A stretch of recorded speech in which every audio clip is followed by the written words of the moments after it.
Right, well, welcome back, YouTube. It's been a while since I posted a video. Really haven't had anything too amazing to post about. Picked up a couple of firearms in the last few months. Got a rifle that I'm working on, just kind of refurbishing it. Today, what I want to talk about in these crazy times, everybody's stuck at home. If you are just like me, you're stuck at home looking for things to do. Venture out only when you need to, mail order anything you can.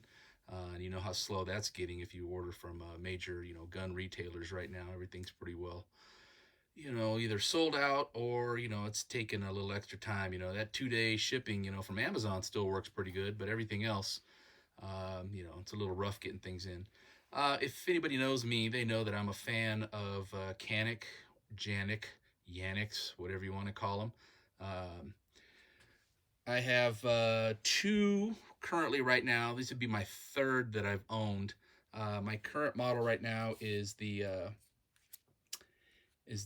SF Elite. This is my daily carry that I use at work, and my latest unfired model is the SF version, which is just a little bit larger in dimensions, spec wise. One of the things I want to talk about today is, when you buy a basic handgun, you're going to get rudimentary sights on it. They may be calling them tactical, but one of the ones that I have an issue is the Canik sights. The SC came with a fiber optic front sight, but that small dot was very hard for me to acquire. This one right here, this model has just a regular white dot sight. Not too bad, not great. What I did with my SF Elite is I upgraded the front sight to a larger fiber optic sight. As you can see down here, a little bit easier to acquire. And I'm going to show you which model I used. What I did was I picked up this High Vis, is the name of the brand.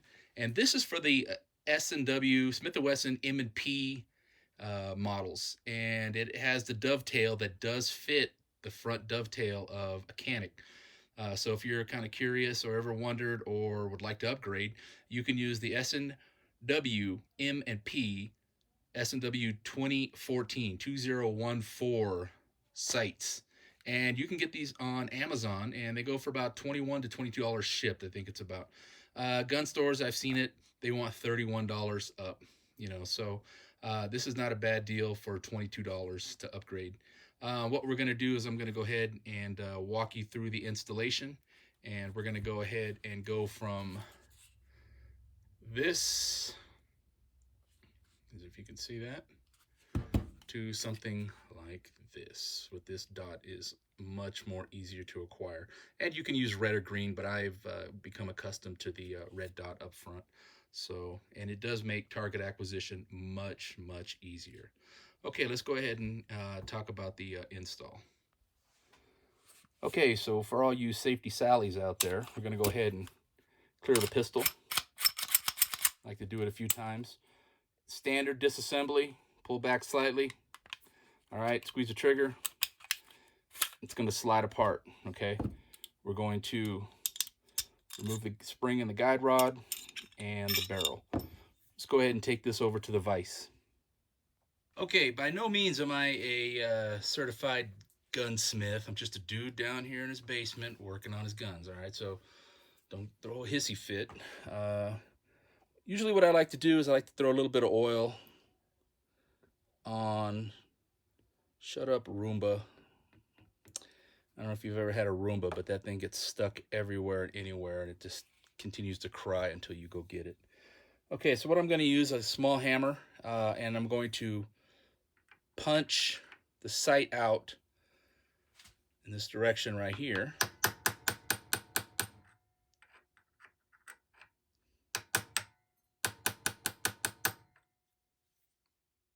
Okay, as you can see, saving your ears from the pounding, just gently tap as you're looking down the barrel from right to left, and we'll go ahead and reinsert our new sight from left to right. Let's go ahead and continue until I get that out. All right. A few taps later, and it is removed. All right, here's the factory sight. I don't ever plan on reusing this. I would rather damage the sight, right, like I did there, than I would scraping up the finish on the pistol. All right, let's get back to the sight. Okay, so as I stated before, this is the Smith & Wesson M&P SW 2014. That is the model you want to get. Let's go ahead and open up this sight. If I don't cut my finger. All right, slice myself open up on YouTube.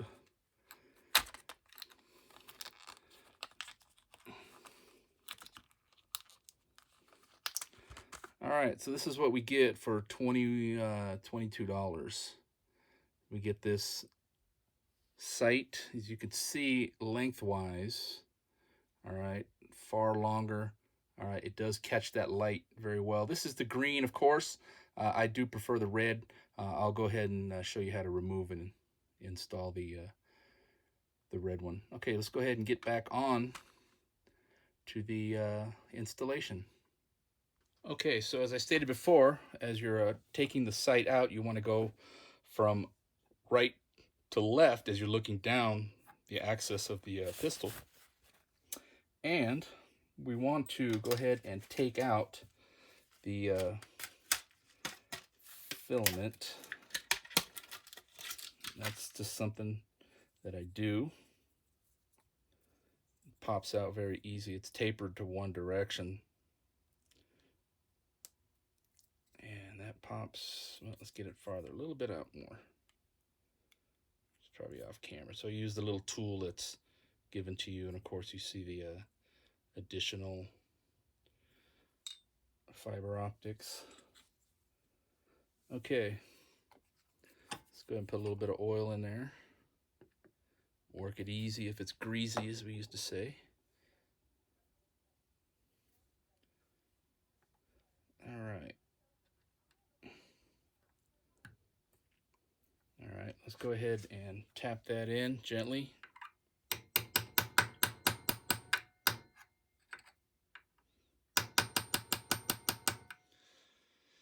Okay, let's go ahead and work on that. One of the little tricks I like to do, instead of using the punch pin on the way in, I like to use the brass hammer and an additional mallet. All right, you could, whatever you have available, claw hammer, but I want to use, and just go ahead and continue to punch it in.